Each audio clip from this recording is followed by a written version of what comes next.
The more you're offended by something, the more you're deluded. The more you're offended by something, the more you are deluded. Let me explain that to you. If you come up to me and you insult me because of my Middle Eastern background, and you say something like, watch over here, this guy's gonna bomb you.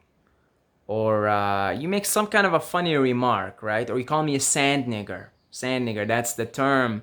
That's one of the terms that's getting more popular lately. Sand nigger, right? Kind of funny, isn't it? Uh, and if you say that, and if I get offended, that's because I'm so identified with my social role, with my group identity, and I feel like that is me, and I feel like that you offended me, then I'm deluded because I think I am my psychological identity, which is I'm Middle Eastern, I'm Arab, right? And because I'm deluded, thinking that that's who I am, then I get offended. Then I feel offended. Then I may get angry. I might get frustrated. I may want to fight you physically. But if I see that I am not the social role, I am not that I am not the story of who I think I am. I am not who I think I am. I'm not the physical body. I'm just using the physical body to experience reality in this dimension, perhaps to do something here. Perhaps I'm here on a mission to do something. So I'll use the social roles, I'll use the group identity, these group identities that I have, in a light way to do my work here. Then I'm not gonna get offended. In all likelihood, I'm gonna run with the joke with you. I'm gonna find it funny. I gotta say, Jews do a good job at that. Jews are amazing at comedy, right? Really, really good comedians. And one of the things you'll see in like a lot of the Jewish comedy and the Jewish stand-up is they have like Borat. Borat's a Jew, and the group that he makes fun of the most is Jewish people, right? He doesn't like Jews. So that shows a certain level of maturity for the actor, a certain level of spiritual maturity. Okay, now I'm not saying he's Krishna or Babaji, okay? Obviously, some of the stuff that he does, as funny as it is, there's some, he's also accumulating karma and making life unpleasant for a lot of people. But at the same time, he's also raising, comedians raise a good point when they make, South Park, they make fun of everybody. I love South Park. I gotta watch an episode a day just to keep things light. Okay? Like, if you're getting offended easily, then you have not the slightest clue of who you really are, which is like formless and shapeless actually. It's like there's no container to it. You have not the slightest clue if you're getting offended. If somebody comes up to you and makes if let's say you're like a feminist, like a hardcore feminist, and you hear some jokes about women, like some man making some kind of a kitchen joke or something, okay, and you get offended. Well, that's because you're taking your role too seriously. As a woman, I'm a woman. I'm a woman. I'm a woman. That's because you're taking it seriously instead of finding the humor in the joke. Perhaps you may indeed see somebody, and you may get a vibration from that person that they don't like women, and that may upset you. But if you are not identified with being a woman, you understand you're playing the role of a woman, you'll probably find it funny. And sure, the person may be a bigot, he may be still at a lower consciousness, etc. But that doesn't have to bother you. That's his own problem, not yours. You just gotta work on your own mind, and realize that you're playing a role as a woman. Same thing with like take it the other way around. If you're a man and you hear some woman make fun of make some joke about a man, how men can be really like dumb or something, because men can't really pick up on a lot of subtle, like men are denser, right? But, in general they tend to be dense. So let's say you hear a joke about a woman making fun of a man for being like dense and not picking up on like social cues and stuff. You may get offended, and it's like you're again being too identified with being a man. I'm a man. I'm a man, right? I'm a man. Same thing. Same thing. Instead of laughing about it, seeing the jokes and laughing about it and sort of, getting a kick out of it, because you're taking your role too seriously. That's group identity. It's all over everything right now. It's all over TV. It's all over media. Everybody's getting offended. That whole PC movement now, politically correct, because everybody's like so identified with a group, because everybody's so lost. Everybody's so lost in this world, spiritually speaking. Because if you know who you are, you don't really care about these identities. You just play them like a game. You literally play it like a game.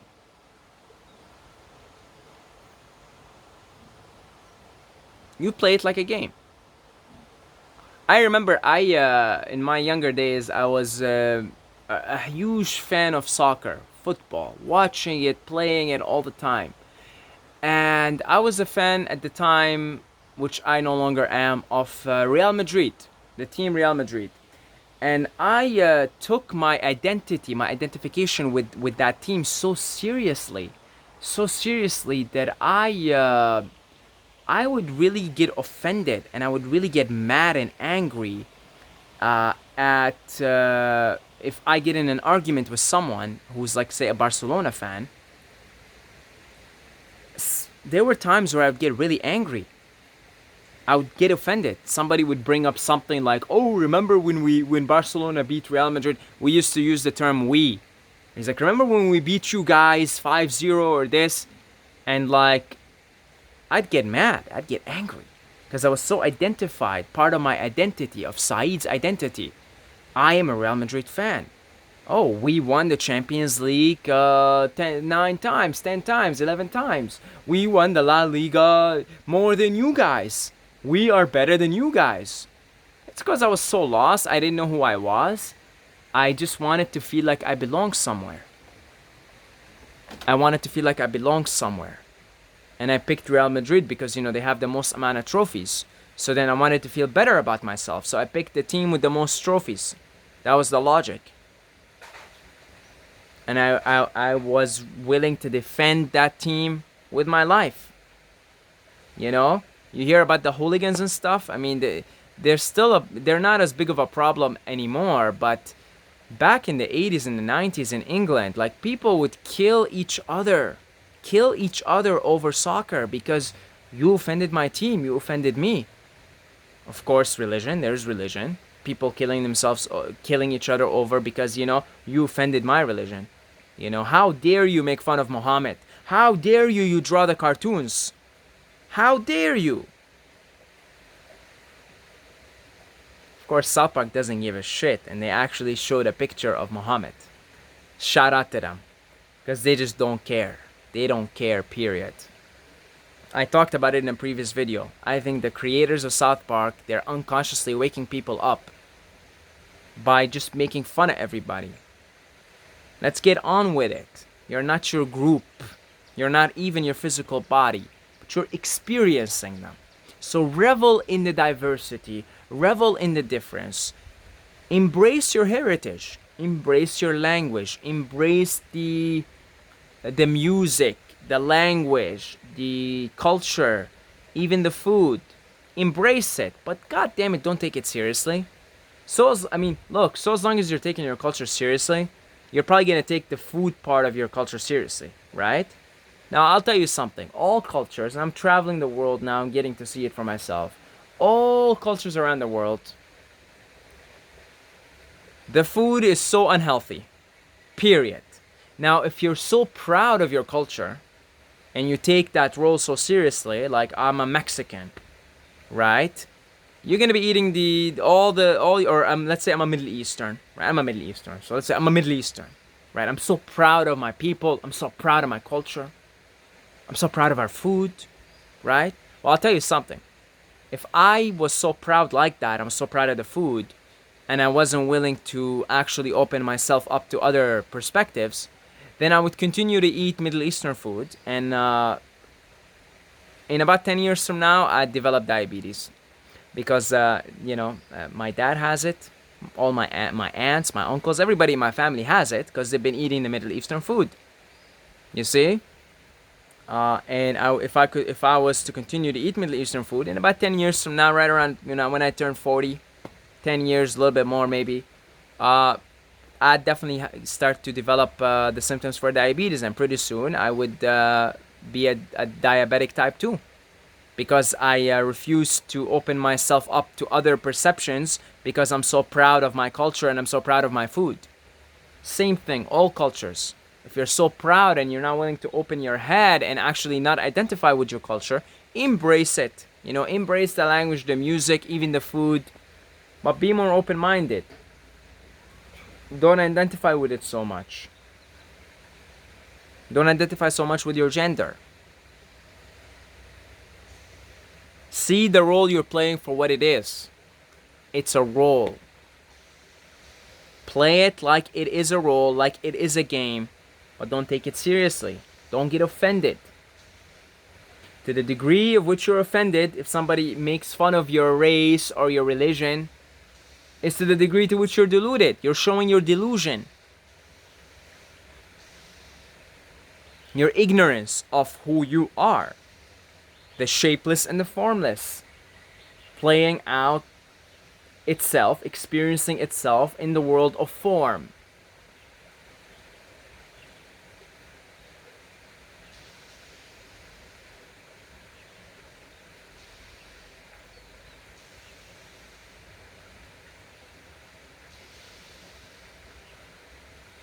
Love doesn't care. Love crosses all the boundaries.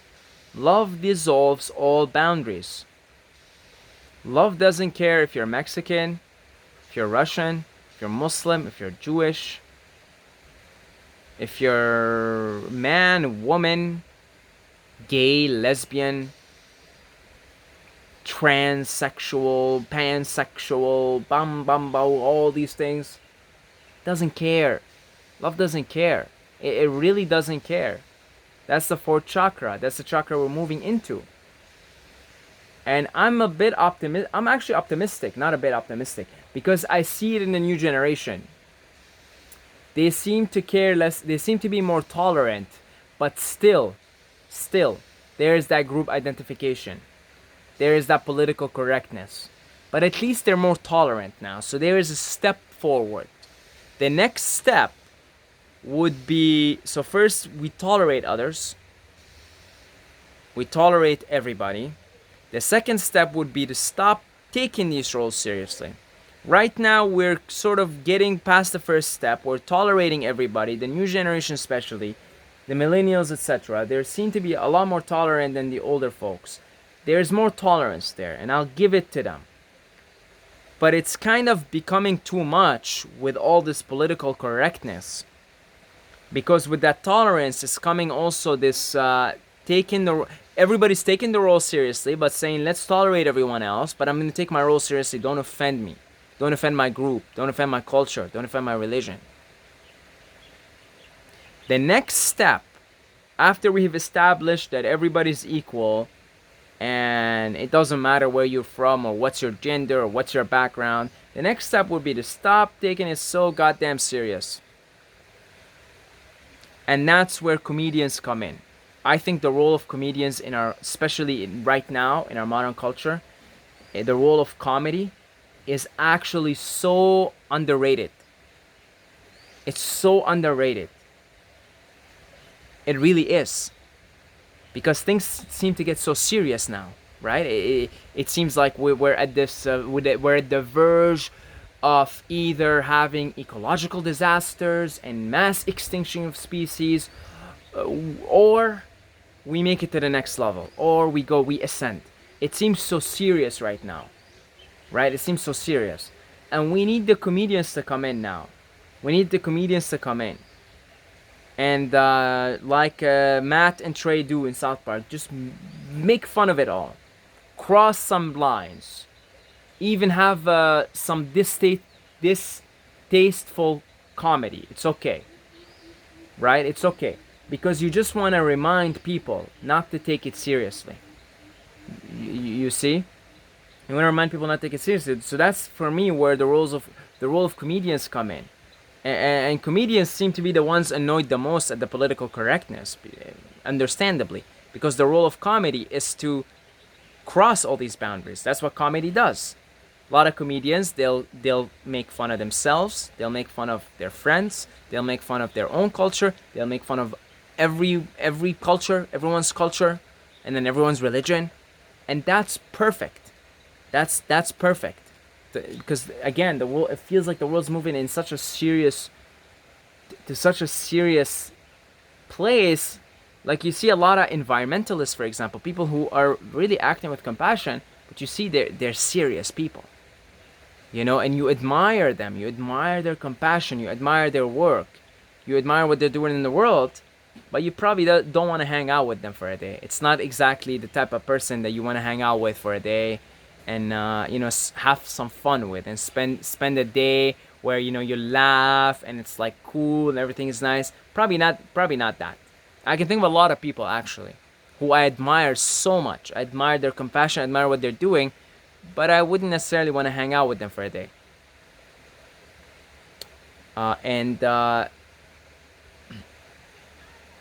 so that's why we need the comedians also to bring some balance into the equation, because the comedians with their comedy, with sort of you know, making fun of it all, seeing the humor in it all, they seem to, consciously or unconsciously, most comedians are doing it unconsciously, they seem to remind everyone that it's a drama, because we are inside a drama. We're in the mind of God, we're in an amusement park, and this is all the play of the divine. All of it. It's all drama. All of it is drama. It's all a play. It's Leela, what the Hindus call Leela, divine play. It's all a divine play. The dance of good and evil, the dance of masculine and feminine, the dance of light and dark, is all, as far as God's concerned, the play of God, the play of the divine.